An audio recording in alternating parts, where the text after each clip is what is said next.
What's up, good people? Welcome back to Four Titles, One Truth. I'm Tommie, and today we're answering a question that we get a lot. How did you make it 30 years in the Army? Or 29. I'm Lance. Facts. It wasn't just good assignments. There were real habits, decisions, and hard lessons that got us here.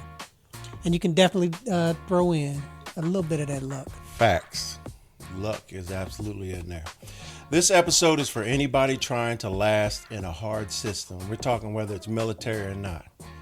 So let's get into it. So what's the biggest factor that helped you stay in the military for the long haul? The biggest factor. I think the biggest or the main reason I was able to stay in the military this long is because I felt like I belonged there. Mm-hmm. You know, it was, I fit, the chemistry of the military as well as the chemistry within me. We were in sync. Okay. I was driven by first the ability to succeed. That was the beginning.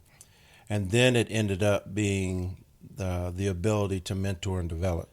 Okay. It was something that I was passionate about.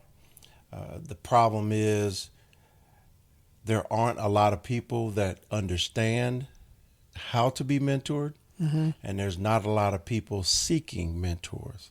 And so, but that being able to establish in somebody that they could be different and they could improve themselves, and that would be enough to make them successful. That was a challenge that I was always ready for. Okay. So that was my biggest factor, I'd say, because I felt at home in the Army. I felt like that was the job I was supposed to be in. All right. What about you? Well, it was probably a couple of things. It was a family. Yeah. Because that was just a plan. I mean, it was a plan that we had as a family. It's like, okay, this is what we want to do. We want to make it 10, we'll make it to 20, and then we'll see what comes after that. But I enjoyed what I was doing. Yeah.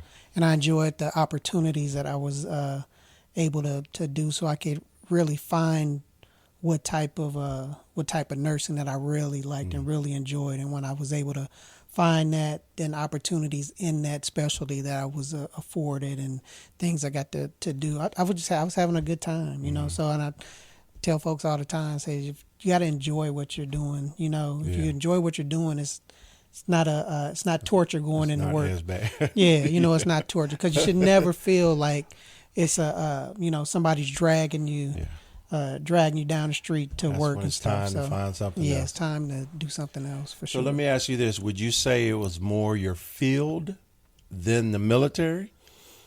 Probably a little bit of both. Okay. I mean, because it's pride when you serve. It's pride, and when you see what it is, what you're doing, and what other folks are doing, because you have friends in different areas, and jobs, knowing what they do, and seeing. I mean, it's a dynamic. I call it an industry, but it's a dynamic community that we belong to, and what we did, and everybody had their part, to make us. That machine that we were, and I mean, and it was pride. It was, again, it was opportunities, to lead and to lead younger folks, helping to guide other folks and seeing potential. And it was just I had a great time. I just had a really good time. I enjoyed it with, the military and my field. And I couldn't, and it would have been different if I would have been doing my career in the civilian sector without the military piece of it. You don't think it would have been as it would have been much? Well, it would have been different, because I don't know if I would have gone into the how I would have gotten into the OR. Okay. I mean, I could have gone into the OR, but I might not have been as knowledgeable, of all of the different things. I've been able to get into the understanding the business piece of, all of those things that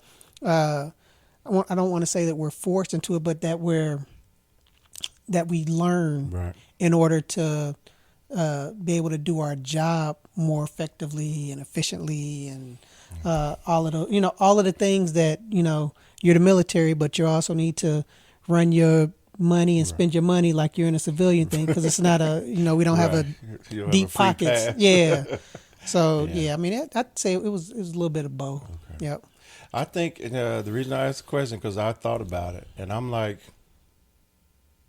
I think I would say that it was Army 55%, and I'd say transportation 45%. Now, it does not mean at all for a second that I didn't love transportation, but I felt I was Army first. Okay. You know what I'm saying? And the reason I felt that way is because the way I was developed. I came in with one MOS, but I ended up serving in another MOS. And also the fact that the leadership opportunities that I had or the duty positions that I was fortunate to have, they weren't all in the transportation field, Right. So I was a drill sergeant, Right. I was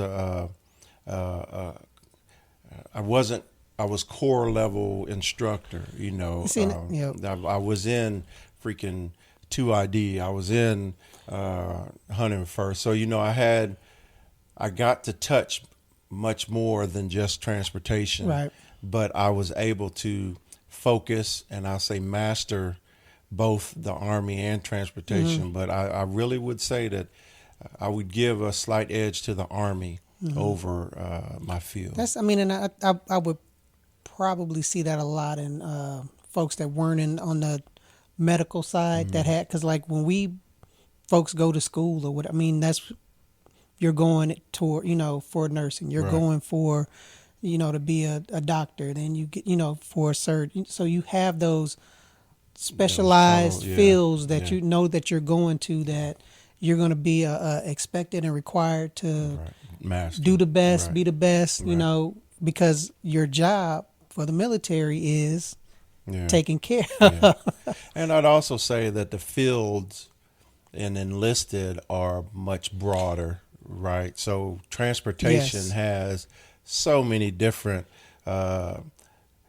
subsidiaries, absolutely unique. Yeah, that's exactly what I was going to say. Unique subsidiaries underneath it, to where you could be boats, you could be traffic management, you could be a hardcore truck driver. I was going to say, is like, do y'all have like it's not like a track that you get into and say, I'm going to be just transportation. Yeah. Officer side. Yes. So it is. Yeah. Okay. Enlisted side, it's yes, that's your MOS, but the broader concept is you're going to have to learn. You can't stay on your specific MOS and be successful for 30 years in the military. Absolutely. You have to figure out how it plugs in. And in my later part of life, I had to know, because one of my big jobs was a G-Force Sergeant Major. So I had to know how transportation plugged into logistics and make sure I understood that bigger concept. It was how everything marries together. Absolutely. Yeah. And that's what you have to understand. It's on both sides, officer and enlisted, but outside of the hospital, I'd say you're going to get familiar with what your assignments are. Right. But you have to take on the obligation of learning the bigger picture of the field. So it's like a broader, absolutely, a broader skill set as opposed to a more, because I could tell you a lot of medical ones going to be more focused, a more focused skill set. It starts off refined, but you absolutely have to pull the microscope back. Yep. Was there a moment early in your career when you almost walked away and was like, man? And if so, what stopped you from doing it? No, probably nothing seriously. It's always, you had those bad days, or you had those assignments where it's like, wow, but you always, I get to tell you, my thing was always try to, whatever it was, wherever we went, whatever place I was at, I always tried to make the best out of it, and to get the most out of that opportunity that was there. Right. Because again, there's always something to learn. Yeah. It always is, and then just And that's something I figured, but I can honestly tell you there was one time. So early in my career, when I was a specialist, I was with a bridge building unit, and their cutoff scores were always at the bottom. See, that's rough. So I would come up with people that were PFCs and specialists, and then in a 6 months or a year time, they're sergeants, and they're squad leaders, and having to the relationship between them and me had to change, but it was more of me having to change because they were outranking me now. And that used to bother me, man. It used to bother me because our cutoff scores were maxed. Were high. Yeah. Yeah. And I I didn't have the points so I was a specialist. I didn't make E5 until, when did I make E5? My 6th year in the Army. Yeah. I think it was my 6th year in the Army. Yeah. Yeah. It's, I mean, that's hard too, because you see folks that get, and it's not taking anything away from folks, but you see folks that get promoted, and it's like, dude, come on, really? Especially if you can't understand the financial part of it. You know what I'm saying? So, like every different job in the Army or military, period, right? It has a certain amount of E5 position, E1, E2, E3, E4, E5, all the way up to E9, and the same thing for O1, right? And so if you can't understand that, and then you being around those MOSs whose cutoff scores, and just to give a quick background what cutoff scores were, from E5, to make E5 sergeant in the Army, to staff sergeant in the Army, E6, you have to first go to a promotion board, and then you have to acquire points. Yep. And you acquire points through different ways, college, through different military training, all kinds of different ways you can acquire points, right? Awards and so forth. And depending on what your job, your MOS is, right? Military occupational specialty, it makes whatever that is would determine what the cutoff score was, right? And so, for instance, if I had 550 points, if my job was another job like infantry, or in this case 12 Charlie, which was a bridge builder, if my job had been that, I would have made that cutoff score, and I would have got my chevrons, and I would have been a sergeant early in my career. But because I was not that MOS, and my actual cutoff score, which means the total points you have, the cutoff score is lowered depending on the budget, determines how low it will determine who gets promoted, How many people can get promoted. And so I was in a job where their cutoff, they could walk into E5 just by going to the promotion board, and where I had to accumulate more points in different ways. That's what my guys would be like 698. Yeah. I mean, just it'd be like, what in the hell? And it's so frustrating if you can't wrap your head around the budget of it, the understanding of why it's that way. You know, so like for instance, I had a partner of mine. We were both eligible for selection of sergeant major. We were first sergeants together. Baxter, you know what I'm talking about. But he was a mechanic, and I was transportation. And so year after year, they weren't promoting any mechanics. And he was top notch, man. You know what I'm saying? If I would honestly say, at a minimum, he was my equal. At a minimum, right? And so if he would have ever got promoted ahead of me, I wouldn't be mad. You know, I'd be like, I can understand it. Right. But I would also say, why didn't I get picked up? But I could understand, you know, because, you know, there are people out there that are capable, you know what I'm saying? And no matter what, you got to admit it. Right. And so he was one of those. But until he hit the time where he had to get out because he wasn't the next rank, he had to make a decision about his eligibility for the next rank. He was like, they never promoted. I mean, it was like 3 years straight. They didn't select him. That's rough, man. Yeah. And so If you don't understand the budget of it, that stuff right there can break you. And that can cause some jokers to get out too, to leave. Be like, I can't keep doing it. 100%, or reclassify, Yeah. which a lot of people do.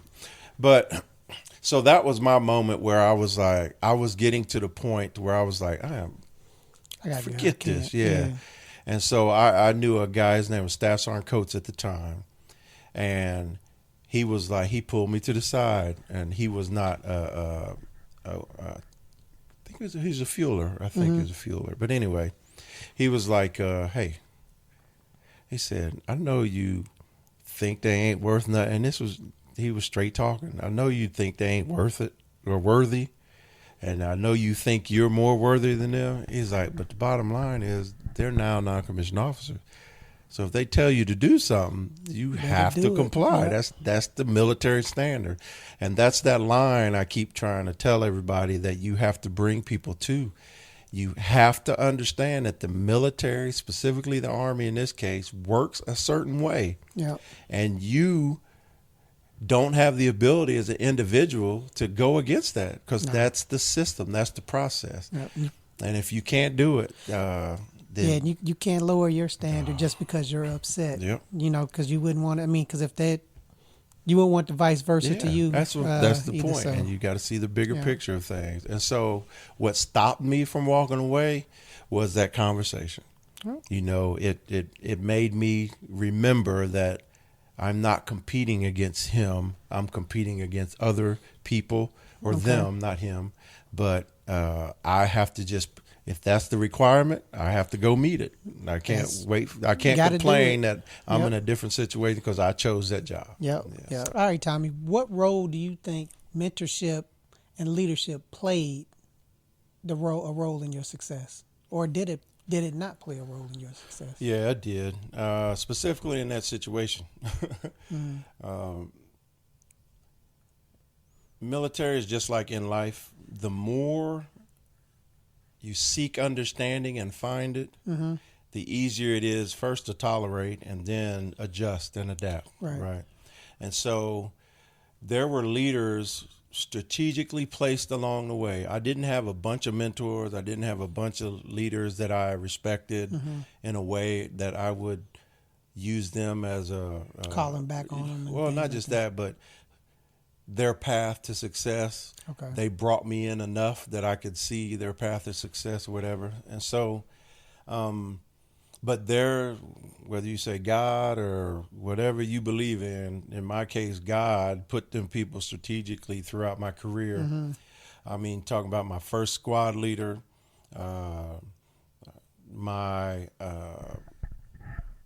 like one of my platoon sergeants, one of my first sergeants, I can go down the list of probably about maybe 10 or so people that were strategically put in my military life that answered a question that was...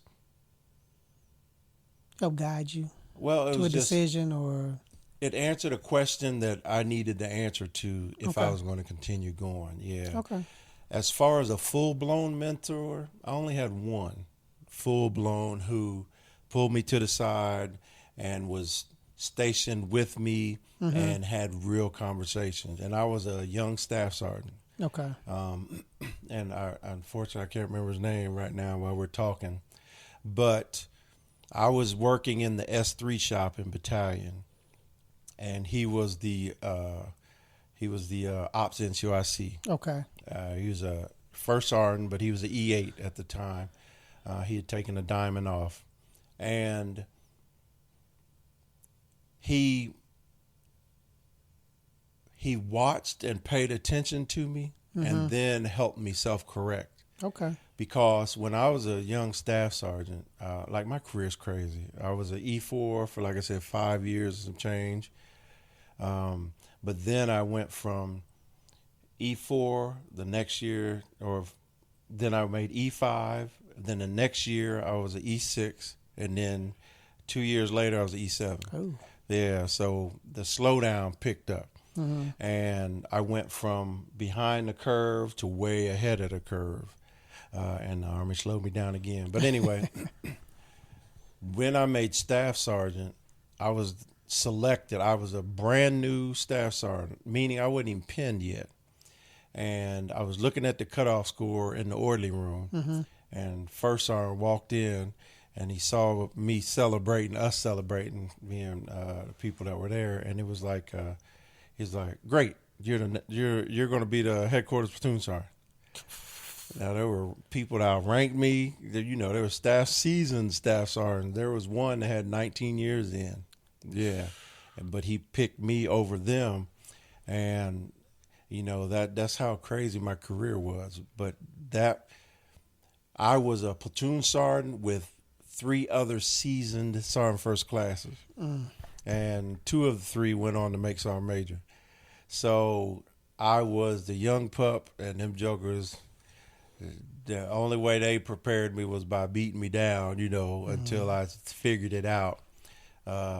But that Master Sergeant I was telling you about, he paid attention to me when I was on staff, and he was the first person to ever tell me to, hey, slow down a little bit, because I was just fully charged, you know what I'm saying? If I saw something, I'm going to fix it, running, what a PT champion, just trying to, what I believed leading from the front was, but in reality, I was running from the front instead of leading. Right. So, but he slowed me down.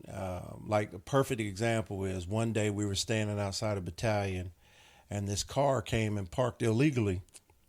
There's parking spots there, and this joker just stopped, pulled behind cars that were parked nose in, and then put it in park and went running into the building. And I was about to go get him, and he was like, hey, he's like, come here. He was like, why go chase that soldier down when they did that? And I was sitting there, I was like, because it's wrong, and I was giving him that, soldiers have to know, and it was a specialist. And I was a young staff sergeant. He was like, and I was like, you have to correct soldiers immediately so they know what wrong is, right? And then he was like, yeah, but what if there's an emergency, right? Right. And he said, so what if I stop them and A, the emergency turns worse, he said, or B, the frustration from their emergency now comes out on me, and now I got to put this on paper, And so he was the first one to point out to me that there's time to make a calculated decision instead of just being a bull in a china shop, So that's what I give to him. But strategically placed people kept me and motivated. Even at my senior ranks, there was people there were times when I was like, and this is the last thing I'll say before I ask you the question. Okay. The biggest mistake I made in the military was thinking that the more rank or the better positions I got, I could change things. You know what I'm saying? And when you get to those ranks, you put all that energy and all that stress on yourself to make things better, but you don't have the ability to. Not in the correction that you are expecting. Probably what you're trying to, or what you want to. Yeah. It's not instantaneously. No, so it goes back to, it's a slow turning process when you're trying to change people's way of thinking, right? Yep. Especially when it's embedded. Yep. And that's something else I had to learn. Okay. So what about you? What role did mentorship play? I never had like a mentor, that stuck with me from day one to day whatever it was. But I've had leaders, both on the enlisted side and officer side, that had conversations with, served with, that was like, ooh, and I took little tidbits, had the different conversations and things with them where it was like, yeah, that would be smart, Straighten yeah, you I up. need to get me on the right track, or you could throw things off of to say, is that right? Or am I crazy, or talk you off that ledge and things like that. So all throughout my career, because I think a lot of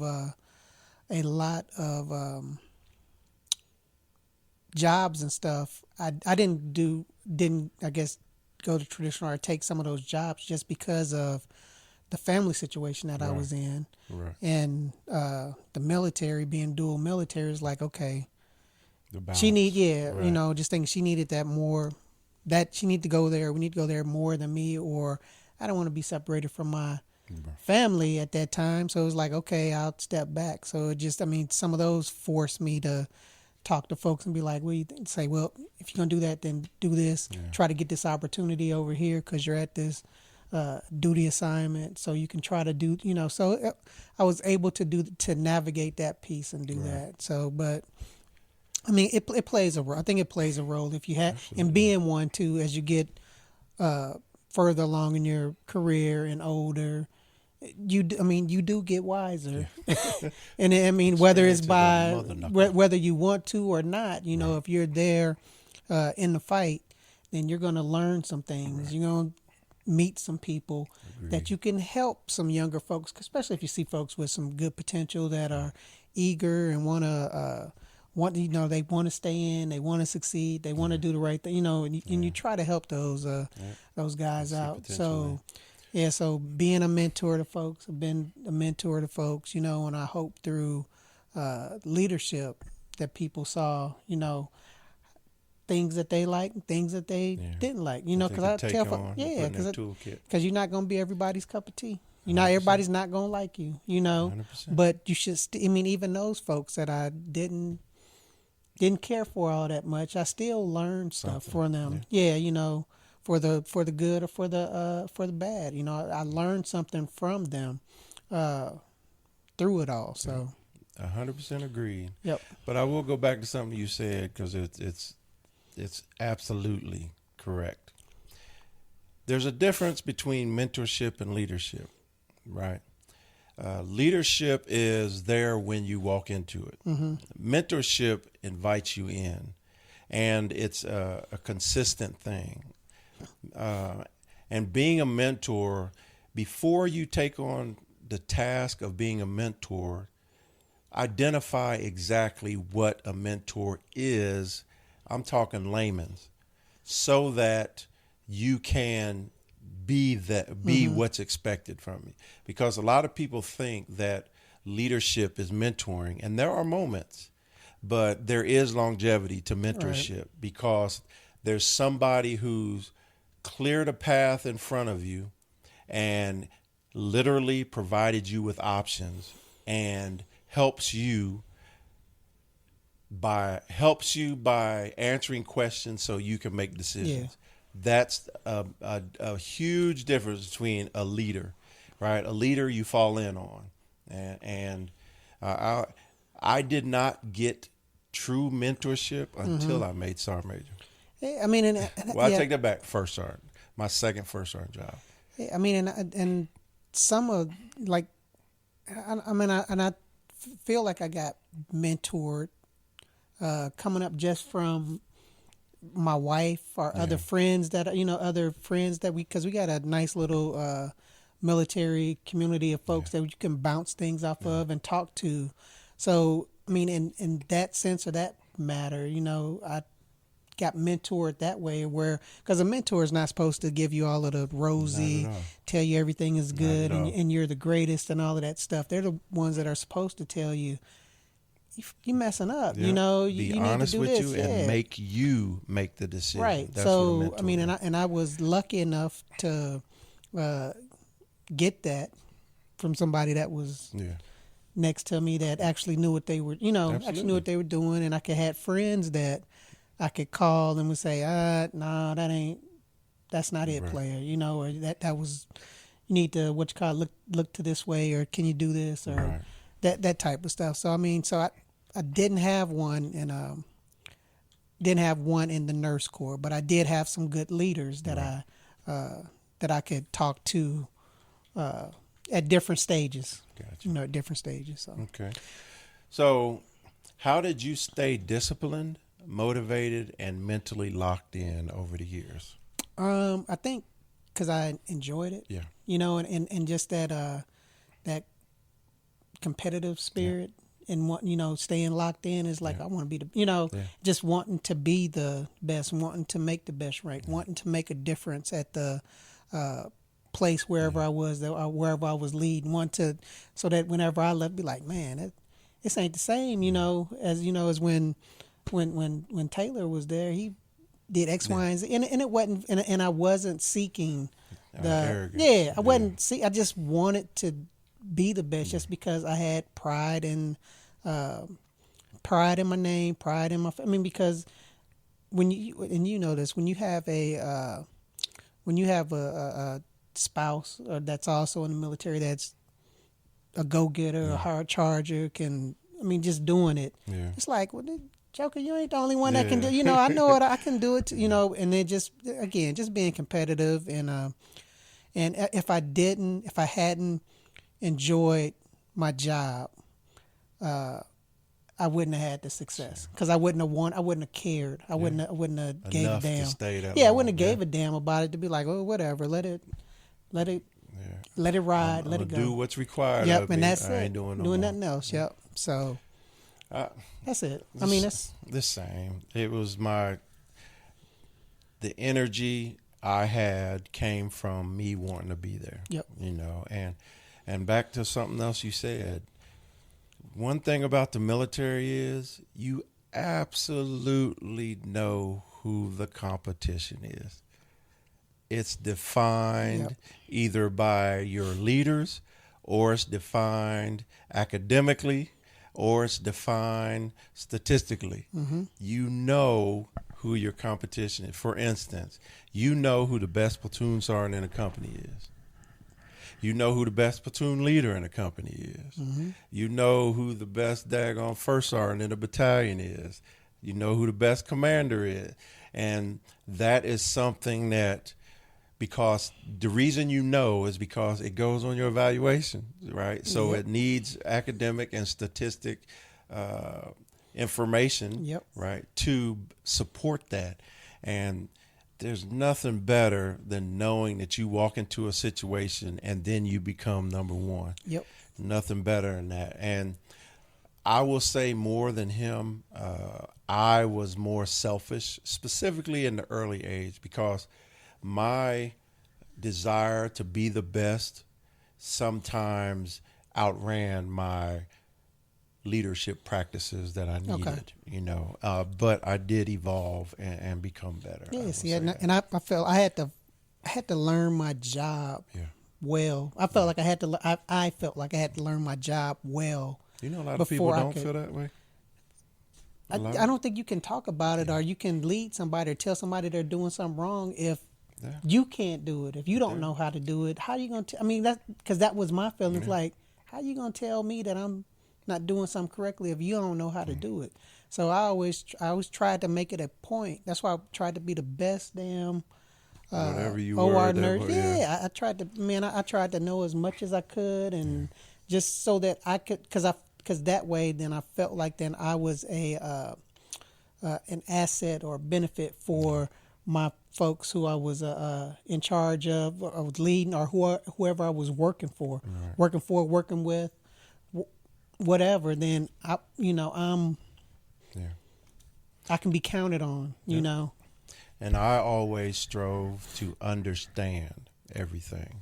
Like, I tried to make sure that even at the lowest level, it may have been a smaller shot group, but I always tried to understand the connections. Yep. And if I could understand the connections, then I was a go in that category. That's so true. Yep, so true. Yep. So, if you could give one piece of advice to a young soldier trying to make it 20 plus years, what would it be?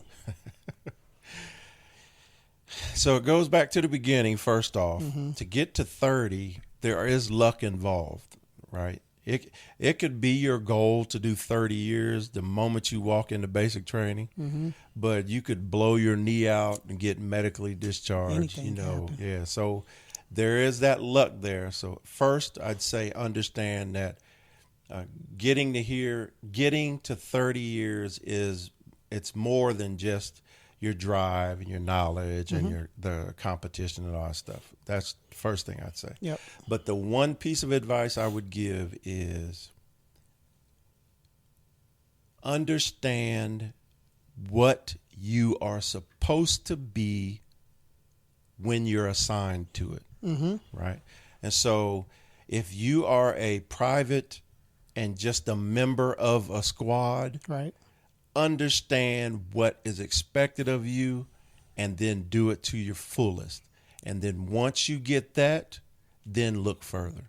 Okay. Don't look further until you understand your placement in any situation. Know your job, know your skill. 100%. And the reason I said it that specifically way is because if you keep it the way I just said it, then it applies to leadership in every way up. Why you're there and what's expected of you. And then once you figure that out, then you can excel at it, and then you can be better at it. It makes it easier because you're going to be more confident in a Moving lot of those forward. decisions Absolutely. and things that you have to make and conversations Absolutely. you have to make with God. folks. Yeah. And I will say this before you answer. When you get selected for promotion or when you get selected to serve in a broader or higher level of leadership, right? Because you can do that without getting promoted. That doesn't mean you know how to serve in those positions.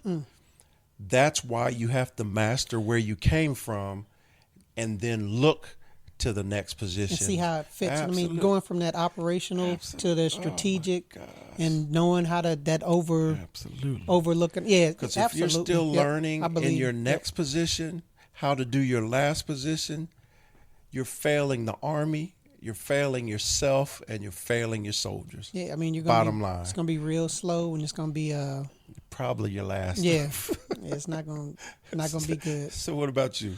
It's not going to be good. I mean, take care of yourself. Like you said before, take care of yourself because you got to try to keep your health up. And because if you get sick, do something. I mean, that can derail your career. Yeah. But also, again, just like I said, learn whatever your job is. Learn your job,